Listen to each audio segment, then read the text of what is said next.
आज का जो वीडियो है उसमें मैं आपको पढ़ाने जा रहा हूँ पास्कल्स लॉ। क्या पढ़ाने जा रहा हूँ? Pascal law.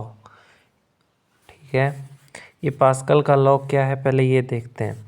पास्कल का लॉ क्या कहता है? Pressure in a fluid.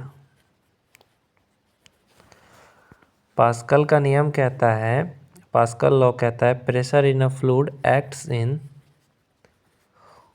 All directions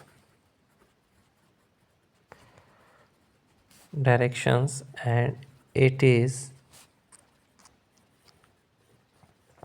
equal in all directions.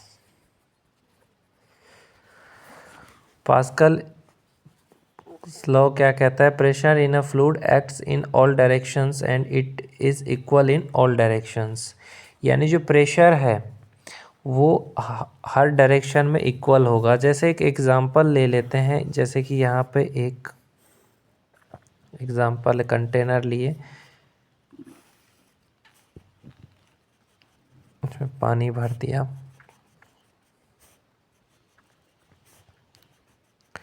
एक कंटेनर में हमने पानी भर दिया। पास्कल का नियम क्या कहता है कि ये जो है पानी जो है वो हर डायरेक्शन में प्रेशर सेम लगाएगा। इस डायरेक्शन में ये प्रेशर लगाएगा, ये इस डायरेक्शन में प्रेशर लगाएगा, ये इस डायरेक्शन में प्रेशर लगाएगा, ये इस डायरेक्शन में प्रेशर लगाएगा। तो सारा प्रेशर क्या होगा? सेम होगा। और यहाँ पे जैसे कोई फ्लूइड रख दिया कोई, तो इसमें जो प्रेशर रहेगा इस डायरेक्शन में ये प्रेशर, इस डायरेक्शन में ये, इस डायरेक्शन में ये, इस डायरेक्शन में ये, यानी प्रेशर जो है हर जगह सेम लगेगा। समझ रहे हो? Pressure in A fluid acts in all direction, it is equal in all direction.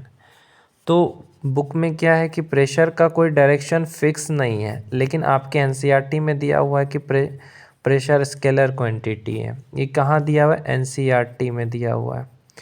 लेकिन मेरे हिसाब से मैं कहूँगा कि प्रेशर का कोई डायरेक्शन तो फिक्स नहीं है, हर डायरेक्शन में लग रहा है, पर बुक के हिसाब से ये दिया हुआ है। जैसे कि अगर एक कंटेनर यहाँ पे हमने ले लिया, मान लेते हैं, नहीं एक बैलून ले लिया, ये एक बोतल ले लिया, उसमें यहाँ पे इंजेक्शन लगा दिया। ठीक है, पिस्टन से इंजेक्शन से फ्लूइड भेजा यहाँ पे भी एक इंजेक्शन लगा दिया, एक यहाँ पे भी, एक यहाँ पे भी। अगर मैं यहाँ से कोई लिक्विड प्रेशर करके भेजूँ, ठीक है, ये यहाँ से 10 का प्रेशर भेजा यहाँ पे, तो ये यहाँ पे भी ये 10 होगा, यहाँ पे भी 10 होगा, यहाँ पे भी 10 होगा, यहाँ पे कर कोई लगा हुआ है तो यहाँ पे भी बताएगा 10। हर डायरेक्शन में आपका प्रेशर सेम रहेगा। आया समझ में?